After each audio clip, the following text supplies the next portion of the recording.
క్రీస్తు నామములో కూర్చున్న అందరికీ నా హృదయపూర్వక వందనాలు. శ్రమించిన అయ్యగారికి అమ్మగారికి కూడా నా ప్రత్యేకమైన వందనాలు. దేవుని బిడ్డలారా, మరి వెంకటేశ్లో ప్రభు మనం కొనసాగిస్తున్నందుకు వందనాలు. మరి దేవుళ్ళు అందరూ కూడా దేవుని దగ్గరగా ఉంటున్నారా? దేవుని దగ్గరగా ఉండి దేవుని యొక్క ఆశీర్వాదాలు పొందాలి మనం అందరం కూడా. అది దేవుని యొక్క ఉద్దేశం. మరి వాక్యంలోకి వెళ్దాం. మత్తయి సువార్త 27వ అధ్యాయము 11వ వచనం నుంచి చూద్దాం. యేసు అప్పుడు అధిపతి యూదుల రాజువు నీవేనా అని ఆయన అడుగగా యేసు అతనిని చూసి నువ్వు అన్నట్టే అని ప్రధాన యాజకులను పెద్దలను ఆయన మీద నేరము మోపినప్పుడు ఆయన ప్రత్యుత్తరం ఏమీ ఇయ్యలేదు. కాబట్టి పిలాతు నీ మీద మీరెన్ని నేరాలు మోపుచున్నారో నీవు వినలేదా అని ఆయనను అడిగాను. అయితే ఆయన ఒక మాటకైనాను ఉత్తరం ఇయ్యలేదు. కనుక అధిపతి మిక్కిలి ఆశ్చర్యపడాను. జనులు కోరుకునే యొక్క ఖైదీని పండుగలలో విడుదల చేయడానికి అధిపతికి వాడుక.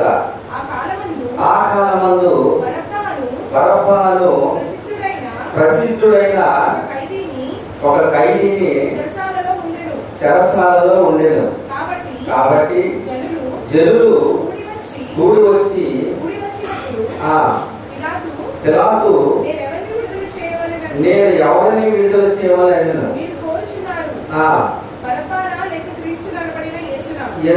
అడిగాను. ఎలాగనగా వారు అసూయ చేత ఆయన అప్పగించినని అతడు ఎరిగి ఉండెను. అతడు న్యాయపీఠము మీద కూర్చుని ఉన్నప్పుడు అతని భార్య నీవు ఆ నీతిమంతుని జోలికి పోవద్దు, ఈ ప్రొద్దు ఆయనను గూర్చి నేను కలలో మిక్కిలి బాధపడితేనే. చాలా చిన్న ప్రార్థన చేసుకుని. మహాపరిశుద్ధుడైన తండ్రి, మహోన్నతుడైన దేవ, అయ్యా మీరు మాకు ఇచ్చిన కృపకై వందనాలు చెల్లించుకుంటున్నాము నా తండ్రి. అయ్యా గడిచిన దినము నుంచి నాయన ఈ దినమంతా కూడా అయ్యా మా పనిపాట్లలో మా రాకపోకలను మీ కృప మాకు దయచేసి అయ్యా క్షేమముగా నాయన మా కృపలు దయచి అయ్యా మీ కృపలో మమ్మల్ని ఆశీర్వదించి అయ్యా మరి యొక్క మీ ప్రశస్తమైన వాక్యం ఎదుటకు అయ్యా మాకును మా ప్రియులందరికీ మీరు ఇచ్చిన కృపకై వందనాలు చెల్లించుకుంటున్నాం ప్రభా. వచ్చిన బిడ్డలందరినీ ఆయన పేరు దీవించండి. అయా వినగలిగే చెవి, గ్రహించగలిగే మనసు దయచేయాలని వేడుకుంటున్నాం ప్రభా. అయా ఈ యొక్క వెంకటేశ్వర నా ప్రభా అయా మా మారు మనసు పొంది అయా నిజముగా మిమ్మల్ని ఆనుకునే భాగ్యం మాకు దయచేయాలని వేడుకుంటున్నాం ప్రభా. అయా మీరు శిష్యులను అడిగారు ఆడి ప్రభా. అయా దాని గురించి మీరు ఏమనుకుంటున్నారని అడిగారు ప్రభా. అయా ఇన్ని దినాల్లో ప్రభా మీ వాక్యం వింటున్నాము ప్రభా. దీని గురించి మేము ఏమనుకుంటున్నాము నా ప్రభా. మెరుగే భాగ్యం మాకు దయచేయండి తండ్రి. అయా లోతైన అనుభవం మాకు సహాయం చేయండి తండ్రి. మీకు వందనాలు చెల్లించుకుంటున్నా ప్రభా. ప్రతి బిడ్డకు మీ ప్రభా సహాయం చేయండి ప్రభా. మయ ప్రభా మా హృదయాలు తెరవండి. అయా దావీదు అంటాడు ప్రభా అయా ధర్మశాస్త్రంలో మీ ఆశ్చర్య కార్యాలు చూసినట్లు నా కనులు తెరమన్నావు ప్రభా.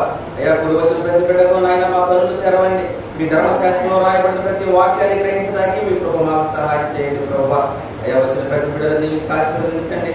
అయోగ్యులందు నాయన మీ సులుసాటు మరుగుపరిచి మీ కృప మాకు దయచేయాలని వేడుకుంటున్నాం ప్రభా. అయా దైవజనులు ప్రభా ఆ యొక్క మమ్మల్ని ఎప్పుడుతోనైనా బాధపడుతున్నారు ప్రభు. ఒకసారి మీ సన్నిధిలో జ్ఞాపకం చేసుకుని వేడుకుంటున్నాం ఆయన. శిరస్సు మొదలుకుని శిల్పాదం వరకు అయా గారికి సంపూర్ణమైన ఆరోగ్యం దయచేయాలని వేడుకుంటున్నాం ప్రభా. అయా నాయన రక్తాన్ని ముట్టని ఎముకలు ముట్టండి ప్రభా. అయా మీ గాయపడిన హస్తంతో గారికి సంపూర్ణమైన ఆరోగ్యం దయచేయండి నా తండ్రి. వందనాలు ప్రభా. అయ్యా మీకు స్వస్థపరిచి యెహోవాను మీరే అన్నారు తండ్రి. మీకు వందనాలు ప్రభా. అయ్యా మీకు వందనాలు ప్రభా. మీ గాయనైనా మీరు పొందిన దెబ్బల చేత మాకు స్వస్థత కలుగుతున్నావు ప్రభా. ఎవరిని బాధపడుతుండగా ప్రభా మీరు నా యొక్క శిరస్సు మొదలుకుని శిల్పాదం వరకు అయా సంపూర్ణమైన ఆరోగ్యం దయచేయాలని వేడుకుంటున్నాం ప్రభా. అలాగే అమ్మగారు దీన్ని ఆశీర్వదించండి. తల్లి గారి మంచి ఆరోగ్యం దయచేయండి ప్రభా. కుటుంబాన్ని దీవించి ఆశీర్వదించమని ప్రభానైనా ఈ కొద్దిసేపు మాతో మాట్లాడి అయా మీరే మహిమ పొందమని ఈ మరవలసే నామాలని వేడుకుంటున్నాము తండ్రి. ఆమేన్. దేవులారా, ఇక్కడ మత్తయి సువార్త 27:10 యేసుక్రీస్తు ప్రభువారు సిలువకి వెళ్ళే ప్రయాణంలో ఆ యొక్క పిలాతు ఏమని అడుగుతున్నాడంటే, అప్పుడు మరి 11వ వచనంలో యూదుల రాజువి నీవేనా? దేవుని పిల్లలారా, ఈ యొక్క ప్రజలందరూ కూడా ఏమంటున్నారంటే ఆయన మీద అనేకమైన నేరాలు మోపారు. ఇది అసూయ చేత మోపారు అతను గమనిస్తున్నాడు. మరి ప్రధాన యాజకులు, పెద్దలు, పరిశీలు, మరి ప్రజలందరూ కూడా దేవుని బిడ్డలారా అన్యాయంగా ప్రభు మీద మరి ఈ యొక్క నేరాన్ని మోపారు అని ఈ యొక్క గవర్నర్ అయిన రోమ పిలాతు దేవుని బిడ్డలారా గ్రహించాడు. ఈయన ఒక కఠినమైన హృదయం కలవాడు. గవర్నర్లో ఐదవ చెందిన వాడు ఈయన, 5వ వాడు దేవుని బిడ్డలారా. అయితే ఈయన మరి ప్రభు యొక్క ఆ యొక్క తీర్పు ఆయన దగ్గరికి వెళ్ళింది దేవుని బిడ్డలారా. ఈయన ఏమంటున్నాడంటే, ఇతను ఏ నేరము కూడా చేయలేదు కదా, ఇతను ఎందుకు బంధించాలంటున్నాడు దేవుని బిడ్డలారా. అయితే వాళ్ళ ప్రజలందరూ కూడా ఆయన ఏమంటున్నారంటే సిలువ వేయమని కేకలు వేస్తున్నారు అని అక్కడ రాయబడి ఉన్నది. పిలాతు ఎక్కడ ఆశ్చర్యపోయాడంటే, వీళ్ళందరికీ మీద ఎన్ని నేరాలు మోపుతున్నారు నువ్వు వింటున్నావు కదా, ఒక్క మాట అయినా పలకల. ఏం పలకలేదమ్మా దేవుడు, ఒక్క మాట కూడా ఆయన చెప్పలేదంట. అలాగే మౌనిగా ఉండిపోయాడంట. ఒకసారి 53వ యెషయా గ్రంథము 7వ వచనం చూద్దాం. యెషయా గ్రంథము 53వ అధ్యాయము 7వ వచనంలో అతడు దౌర్జన్యమునందెను బాధింపబడినను. చాలా మరి దేవుని యొక్క లేఖనాలు ఎలా నెరవేరుతున్నాయంటే, బాధింపబడిన ఆయన నోరు తెరవలేదు. పిలాతు ఏమన్నాడంటే, ఒక పక్కన అనేక మంది నీ మీద నేరాలు మోపుతున్నారు, ఒక మాట అయినా నీవు పలకలేదా అంటే ప్రభు ఏమన్నాడంటే దేవుని బిడ్డలారా, అతడు దౌర్జన్యము నొందెను. అతడు దౌర్జన్యము నొందెను. తర్వాత ఏమన్నాడమ్మా, బాధింపబడినను ఆయన నోరు తెరవలేదంట. నోరు తెరవలేదా ప్రేమ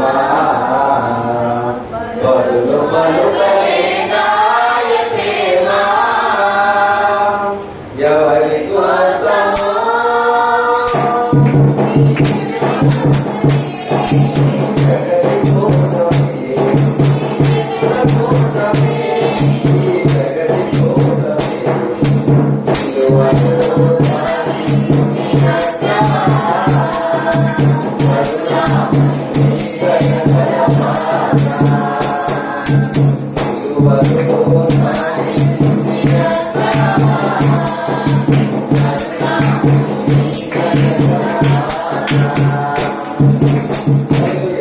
దేవుడు ఒక మాట కూడా మాట్లాడాలి. ఆశ్చర్యపోయాడు పిలాతు దేవుడు, ఇంతమంది ఇన్ని నేరాలు మోపుతారు, ఒక మాట కూడా మీరు మాట్లాడరు.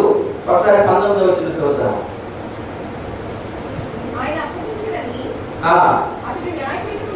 అతడు న్యాయపీఠం మీద కూర్చుని ఉన్నప్పుడు అతని భార్య,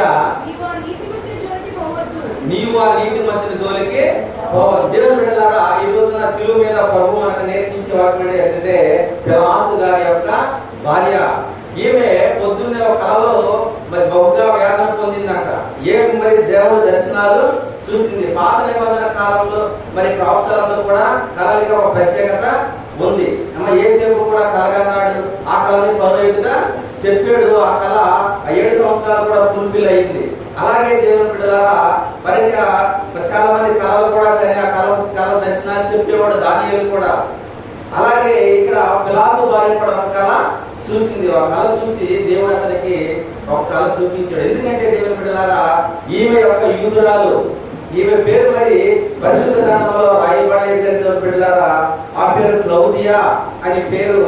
రోమన్ కాథలిక్ వాళ్ళు బహుగా ఆరాధిస్తారు. ఎందుకంటే ఆమె ఒక సెయింట్ గా ఆమె పరిగణిస్తారు. దేవుడు ఆమె చాలా నీతిమంతురాలు.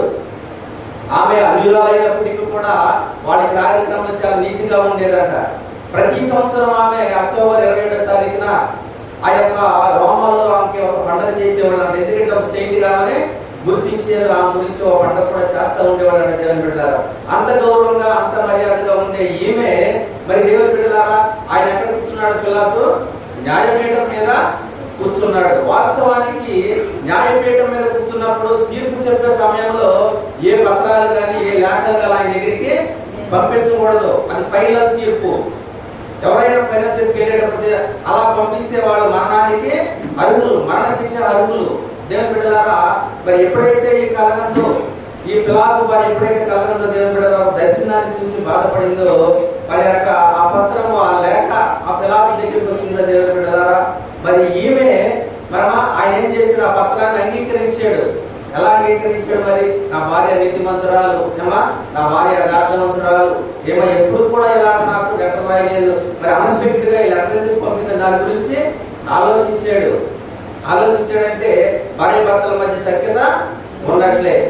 ఈ రోజులో భర్త చెప్పిన మాట భార్య వినరు, భార్య చెప్పిన మాట భర్త వినరు. చేద్దాంలే, చూద్దాంలే, తర్వాత చేద్దాంలే అంటారు. అలాంటి తీర్పు సమయంలో మరి ఈమె ఆ యొక్క లేఖ రాసి పిలాతు దగ్గరికి పంపించినప్పుడు దేవుని బిడ్డలారా ఈ యొక్క పిలాతు భార్య నీతిమంతుని జోలికి పోవద్దు. నీతిమంతుడు దేవుని బిడ్డలారా ఆమె చూసింది నీతిమంతుడు, నమ్మింది దేవాది దేవుడని అంగీకరించింది దేవుని బిడ్డలారా. మరి యొక్క అనేక మంది కూడా ఈ రోజుల్లో దేవుని బిడ్డలారా దేవుని యొక్క వాక్యానికి భార్య భర్తలు కూడా లోపడాలి. ఇద్దరు సైక్యత ఉంటేనే ఒక పని జరుగుతుంది. అన్నయ్య మరి సపరా ఉన్నారు, వాళ్ళ ఆస్తి అమ్మారు. మరి అపోస్తులకు ఇచ్చేటప్పుడు చాలా డబ్బు కనిపించింది వాళ్ళ కంటికి. కనిపించేపాటికి వాళ్ళందరూ కూడా మాట మీదకి వచ్చారు, అయ్యా ఎంత డబ్బు మరి దైవజనులకు కొంతమంది దాచుకుందాము. ఆ భార్య భర్తలు ఇద్దరు కూడా దేవుని మాట మీదకి రాలా. ఇద్దరు కూడా ఆ యొక్క దేవుని సొమ్ము వెనక్కి చూసారు. దేవుని బిడ్డలారా వాళ్ళిద్దరు కూడా అక్కడే చనిపోయారు. భార్య భర్తలు ఇద్దరు ఒక మాట మీద మనకి ఎన్నో ఆశీర్వాదాలు కలుగుతాయి. లోతు భార్య ఉంది, మరి లోతు భార్య దేవునికి లోబడలేదు, దేవుని ఇష్టాన్ని మరి దేవుని యొక్క ఆజ్ఞలకు లోబడలేదు. ఆమె ఏమైందమ్మా భూస్తంభం అయిపోయింది. ఏబు భార్య ఉంది, ఏబు భార్య కూడా ఎన్నో బాధలు పడ్డాడు. ఏబు గారు ఆయన చూసి జాలి పడతలేదు కానీ సంతోషలేదు. ఏమని అంటుందంటే అయ్యా ఇన్ని బాధలు ఎందుకు, ఎక్కడైనా నీ దేవుని వదిలి మరణోపమని అంటది దేవుని బిడ్డలారా. మరి ఇలాంటి భార్యలు చాలా మందిని కూడా మనము చూస్తాము. అయితే ఇక్కడ పిలాతు భార్య ఏమంటుందంటే అయ్యా ఆ నీతిమంతుడి జోలికి వెళ్ళొద్దన్నప్పుడు తక్షణమే ఆయన మనసులో ఆ మాట స్థిరపరుచుకున్నాడు. ఆ మాట చెప్పడానికి స్థిరపరుచుకున్నాడు అంట దేవుని బిడ్డలారా. ఆ మాట అంగీకరించాడు. ఎందుకంటే నా భార్య మంచిది, ఆమె నీతిమంతురాలు, ఆ మాట నేను వినాలనుకున్నాడు. దేవుని బిడ్డలారా ఆ మాటను ఆయన అంగీకరించాడు. ఈ రోజుల్లో దేవుని బిడ్డలారా మరి అలాంటి భార్య భర్తలుగా ఉండాలని ప్రభు మన సంఘాన్ని కోరుకుంటాడు. ఇతర సఖ్యతకు ఒక మాట, దేవుని మందిరానికి ఎంత ఇవ్వాలి, మరి దశభాగాలు ఎంత ఇవ్వాలి, అమ్మా మరి దేవునికి ఇలా ఇవ్వాలని ఒక మాట మీద దేవుడు తప్పకుండా మన వల్లే ఆశీర్వదిస్తాడని ప్రభు లేఖనాలు మనకు తెలియజేస్తుంది. ఒకసారి 24 వచ్చిన చదువు 22. అలాగైతే అడుగగా సిలువ వేయమని ఏం చెప్పారు? అందరూ కూడా సిలువ వేయాలి. ఎందుకంటే బర్బా బందిపోటుగా బర్బాని ఏం చేయాలి? విడుదల చేయాలి. పండగ సమయాల్లో మరి పస్కా పండగ సమయంలో ఎవరైనా సరే ఒక వ్యక్తిని విడుదల చేయాలి. మనం కూడా ఏం చేస్తారమ్మా ఆగస్టు 15 రోజులు కొంతమంది ఖైదీలు ఏం చేస్తారు?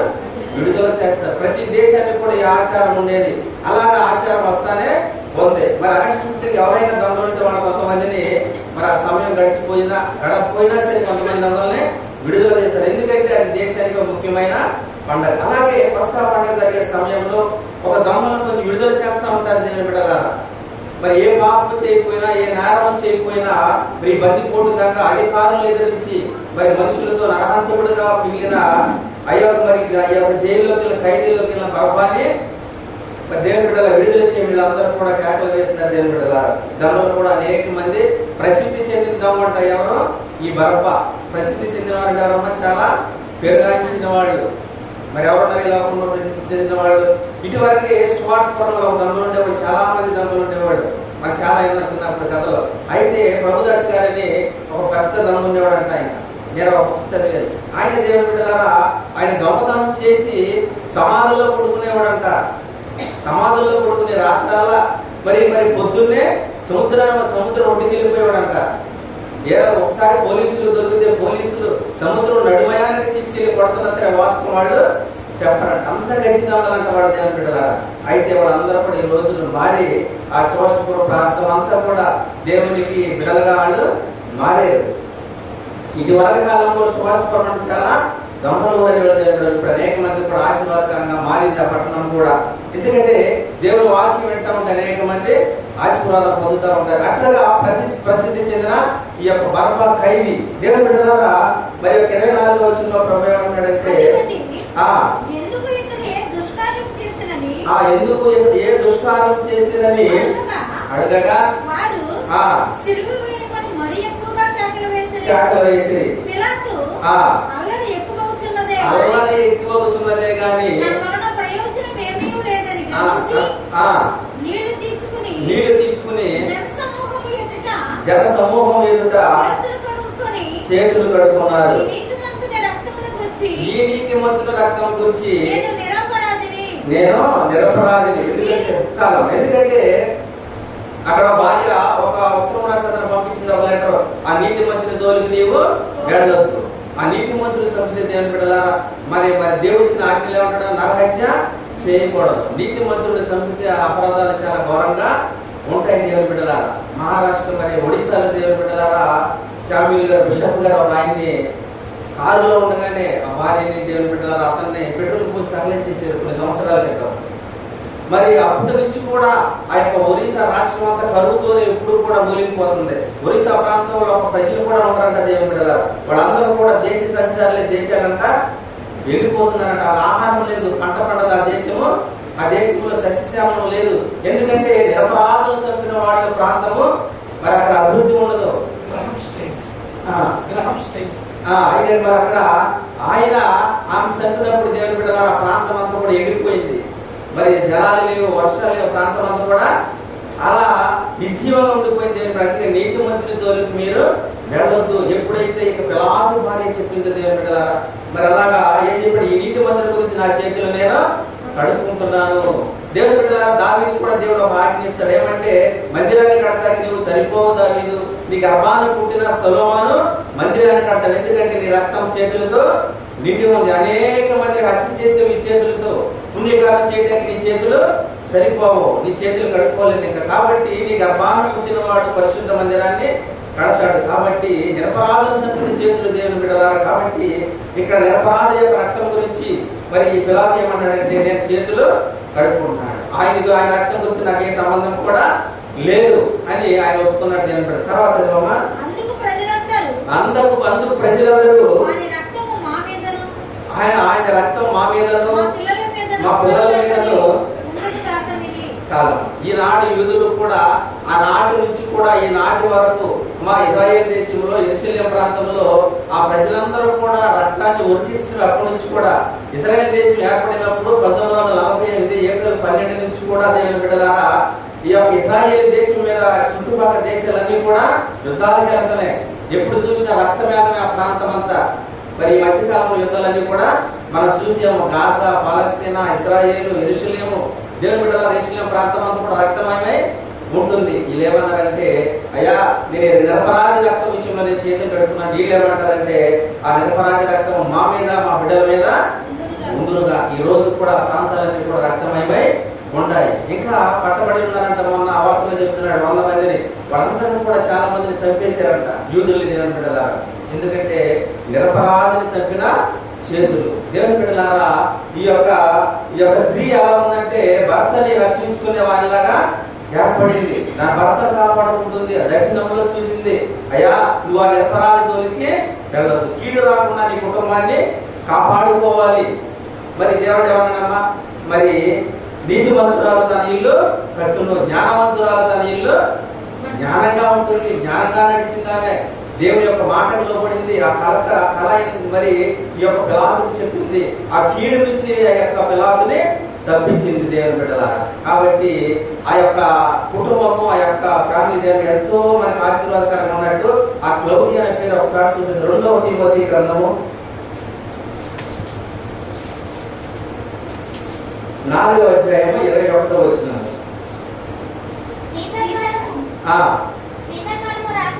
శీతాకాలం రాకమునుపు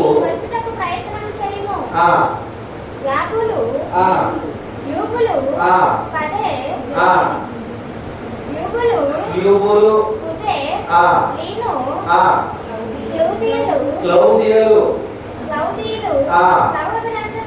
సహోదరులందరూ మీకు వందనాలు చెప్తున్నారు. ఆ క్లౌది ఎవరంటే పరిశుద్ధ గ్రంథంలో ఏమంటారంటే ఈ క్లౌది అనే పేరు వాడతారు చేయబడారు. ఈ క్లౌదిని వాడతారు. ఏమో పరిశుద్ధరాలుగా మారింది, పిల్లలను కూడా మార్చింది. ఈ దైవ కుటుంబానికి దేవుని దగ్గరగా ఉన్నారు. ఆ తర్వాత దేవుని వాతావరణంలో పెరిగారు, దేవుని అంగీకరించారని మనం లేఖనాల్లో చూడవచ్చు దేవుని బిడ్డలారా. ఆ క్లౌది ఈమె అని పరిశుద్ధులు చెప్తున్నారు దేవుని బిడ్డలారా. కాబట్టి ఆమె కుటుంబాన్ని రక్షించుకుంది. ఆ కుటుంబాన్ని దేవుని బిడ్డలారా ఆ భర్తకు లోబడింది. ఆ భర్త మాట విన్నాడు దేవుని బిడ్డలారా. ఆమె యొక్క గుణాలు మనం చూస్తే దేవునికి దగ్గరగా ఉన్న స్త్రీ ఆమె. దేవుడు కళలు చూసింది కాబట్టి, ఆ పరిశుద్ధం ఉంది కాబట్టి కళలు చూసింది. ఆ కీడు నుంచి భర్తనే తప్పించింది. యెజబెలు ఏం చేసిందమ్మా? భర్తను మరణానికి అప్పగించింది. దేవుని బిడ్డలారా ఆహాబు రాజు గారిని ఏం చేసింది? మరి మరణానికి అప్పగించింది. కొంతమంది భార్యలు ఉంటారు దేవుని బిడ్డలారా, చాలా పూర్వంగాను ముఖంగాను ప్రవర్తిస్తూ ఉంటారు. ఈ యొక్క భార్య పిలాతు భార్య దేవుని ఎరగనప్పటికీ కూడా దేవునికి లోబడింది, దేవుని ఆజ్ఞలు గ్రహించింది, ఆ కీడు నుంచి తప్పింది, నిరపరాధి రక్తం నుంచి కాపాడింది దేవుని బిడ్డ. ఆమె ధైర్యశాలి. ఆమెలో ఉన్న గుణం ఏంటంటే క్లౌదిలో ఉన్న గుణము ధైర్యంగా వెళ్ళింది. ఆ యొక్క లేఖనం ఆ పత్రం తీసుకుని ఆ న్యాయపేటి మీద ఉన్న పిలాతుకి ఇవ్వడానికి చాలా ధైర్యం ఉండాలి దేవుని బిడ్డలారా. ఆయన చుట్టూ చాలా మంది మరి శాస్త్రులు ఉన్నారు, పెద్దలు ఉన్నారు, వీళ్ళందరూ ఉన్నారు. సరే దేవుని బిడ్డలారా ఆ యొక్క సమయంలో ఏ లేఖనం కూడా తనకి ఇష్టమో లేదు, మరణానికి కూడా తెగించి ఆ పత్రాన్ని అక్కడ పిలాతుకి ఇచ్చింది. కొన్ని కుటుంబాలు మనం ఏం చేయాలన్నా ధైర్యంగా ఉండాలి కుటుంబ విషయంలో. ఒకసారి సామెతల గ్రంథము 31వ అధ్యాయము 26వ వచనం.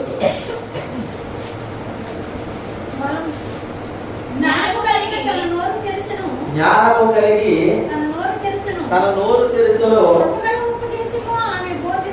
కృపగల ఉపదేశము ఆమె బోధించును. ఆమె తన ఇంటి వారి నడకలను బాగుగా కనిపెట్టింది. ఏం చేసింది? అదే దేవుని బిడ్డలారా ఉదయాన్నే లేచింది, తన ఇంటి వారి నడకలు బాగుగా కనిపెట్టింది. దేవుని బిడ్డలారా ఆమె కుటుంబాన్ని కాపాడుకుంటుంది. కాబట్టి పని చేయకుండా భోజనము చేయదు. ఇలాగ దేవుని బిడ్డలారా ఒక నీతిమంతురాల్లాగా ఆమె భర్త రక్షించుకుంది. తర్వాత ధైర్యంగా మరి ప్రాణాన్ని కూడా తెగించి ఆ లేఖను పిలాతు ముందు పెట్టింది దేవుని బిడ్డలారా. తర్వాత ఆమెలో ఉండే గుణం ఏంటంటే భర్తను కాపాడుతుంది. ఆ తర్వాత క్రీస్తుకు పరిచయాలు కూడా మిగిలింది దేవుని బిడ్డలు. ఇప్పుడు 2వ తిమోతి పత్రిక రాసిన కీర్తి ఏమో క్రీస్తుకి ఎలా ఉంది? పరిచారకులాగా చూసేవామె. క్లౌదియా వీళ్ళందరూ కూడా మీకు వందనాలు చెప్తున్నారు. రాబోయే కాలంలో మరి దేవుని బిడ్డల తర్వాత రక్షణ పొందినట్లు కూడా మనము చూడగలము. ప్రభు మరి ఆ యొక్క దేవుని బిడ్డలారా పిలాతు భార్య విషయంలో దేవుని బిడ్డలారా మనం నేర్చుకునేది ఏంటంటే అన్యురాలైనప్పటికీ కూడా మరి భర్తకు లోబడి దేవుని యొక్క దర్శనాన్ని చూసి దేవునికి లోబడింది.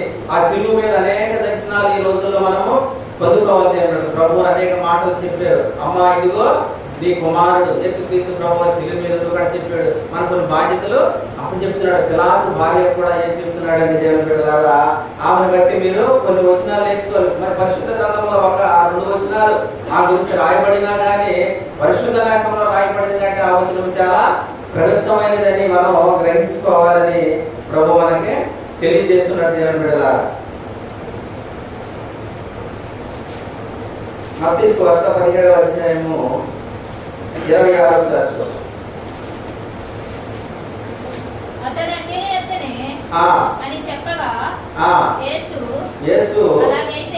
అలాగైతే కుమారులు స్వతంత్రులే. దేవుని బిడ్డలారా మరి ఇక్కడ యేసుక్రీస్తు ప్రభు వారు కుమారులు స్వతంత్రులే. మనందరం కూడా స్వతంత్రులని ప్రభు చెప్పాడు. ఇక్కడ మరి పిలాతు కూడా దేవుడు ప్రజలందరూ కూడా న్యాయం తీర్పు పొందాడని ప్రజలందరూ కూడా చెప్తుంటే పిలాతు దేవుని విషయంలో ఆ నిరపరాధి రక్త విషయంలో ఆయన ఈ విషయంలో నాకు సంబంధం లేదని ఆయన చేతులు కడుక్కున్నాడు దేవుని బిడ్డలారా. మనం కూడా మరి అన్యాయం చేసే విషయంలో ఎవరి విషయంలో మనం తలుచుకోవడానికి వీలు లేదు. నీతి మంత్రులతో ఎవరు కూడా వెళ్ళదు దేవుని బిడ్డలారా. మరి ఎవరైనా మనకు అన్యాయం జరుగుతుందనుకో మన గురించి ఎవరు వాదించుకునే దేవుడు మన పక్షాన వాదిస్తాడు. మనకు కనబడని దేవుడు మన పక్షాన వాదించి మనకు న్యాయాన్ని సహాయం చేస్తాడు దేవుని బిడ్డలారా. అంత గొప్ప దేవుడు మనకు ఉండగా ఈ లోకంలో ఏది కూడా మనకు అవసరమో లేదు. దేవుని బిడ్డలారా, మరి యొక్క లేఖనాల్లో ప్రభువు మనకి ఇచ్చింది ఏంటంటే పిలాతు భార్య గురించి. ఆమె మంజురాలైనప్పటికీ భర్తను కాపాడుతుంది, కుటుంబాన్ని కట్టుకుంది, అమ్మా మరి ధైర్యంగా దేవునికి సేవకు దగ్గరగా ఉంది. కాబట్టి దేవుని బిడ్డలారా, మరి యొక్క ఆనాడు మరి ఆ యొక్క పిలాతు నేర్పిన పిలాతు భార్య పాఠాలు మనతో నేర్చుకోవాలని ప్రభు పేరున మనము తెలియజేస్తున్నాము. యెషయా గ్రంథము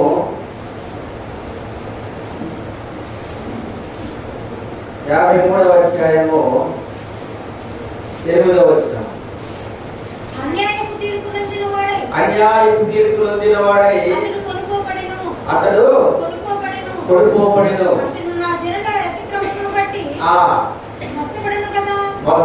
దేవుడు ఏంటమ్మా అన్యాయపు తీర్పు పొందెను. మన దేవుడు ఏ తీర్పు పొందాడమ్మా? అన్యాయపు తీర్పు పొందాడు. ఏ పాప మెరుగని యో పావనమూర్తి పాప విమోచకుండా నా పాలి దైవమా నా పాపములకురా ఏ పాటు నుండి ముళ్ళతో తీరిన మల్లి శిరముపై